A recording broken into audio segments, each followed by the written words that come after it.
Hello, family. No doubt 2020 has been a difficult year. So, this year, I think at the 4th edition of the Under 40 CEOs Forum, a big part of the conversation we need to have is about how do we do business in a manner that is not usual. Now, this conversation about business unusual has frankly become a bit tired. We're hearing that all over the place. At all sorts of conferences and gatherings, people are talking about how business is different today than what it was a year ago. So you get no prizes then for talking about the fact that things have changed, about the fact that business is different. Let's talk a bit about why it's different. We live in very interesting times. The internet has completely collapsed borders. The world is flat. Today, you can buy a commodity in one part of the world, get it shipped by a shipping company in another part of the world, and sell it to a customer in a completely different part of the world, all the while earning currency that comes from another part of the world. So the world today has become truly globalized. We are, for the first time, one village in the truest sense of the word. But what the globalization also does is it exacerbates, accentuates, and amplifies our inequalities. So, for instance, whether it was income inequality, gender parity, power dynamic inequality, access to financial services inequality, wage inequality, all of those inequalities have now become amplified. And yours and my role as business leaders is really to think about how do we play a more meaningful role in adjusting those inequalities so that they become a bit more normative, that society reflects its best sense of itself. How do we do that?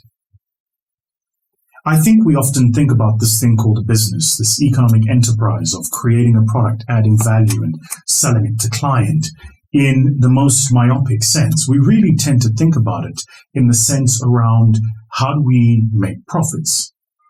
Now, in my mind, profit is a function of value. You'll always make a profit if you're adding value to your customers, adding value to your market, adding value to your consumers of your product, and adding value to the broader society within which you operate. So the first question I'd like for you to ask yourself is this: how are you adding value? And not just in the sense of I buy product X and I sell it for Y, or I deliver this particular service, but I mean add value to society. What are you doing? Where do you stand? And how are you truly becoming an agent of change? How are you adding value? The second thing I'd like for you to understand is that for the first time in a very long time, we're living in an era where the psychographic of our consumers is a lot more telling an indicator of their performance than the demographic of our consumers. So we all come from the age-old time of understanding the demographic of the consumer: black, white, male, female, educated or not, with a college degree, married, not married, number of children, access to credit card, do they have a bond, a property, etc. You could always create the demographic of who your ideal customer was and frame a value proposition for that demographic. The thing is that customer has changed. Today, customers are more psychographic, and that's again off the back of the internet. They're aspiring for the same things, even though they don't share a common background and sometimes common beliefs. Different people that come from different parts of the world, that see the world very differently, for the first time, share a psychographic. They share a perspective of the world. They see it in similar ways. And so you're seeing different people that come from different parts of the world that want to achieve similar things. Everybody wants a good business, great family, fulfilling relationships, and they want to add value to society. We all want a connection with our Creator. We want to add value to society. And so the question for you to ask yourself as you're dealing every day in your market with your customers and your consumers is, are you dealing with them as a demographic or as a psychographic? Do you fundamentally understand how their brain is turning, how they see the world? What are they hoping for? What are their dreams and ambitions? Where do they see themselves in 10 years' time? Where do they see their children in 50 years' time? Do you understand the psychographic? And then finally, recognize that what COVID has done is it's fundamentally shifted this conversation about value. When we talk about value, what does that mean? Value has changed. And the values of societies have changed. One of the ways I think you see value is changing is how people are identifying themselves and how people want to be identified. For the first time in a long time, people today, the world over, want an archetype of identity that represents how they see themselves, not how they've been taught to see themselves.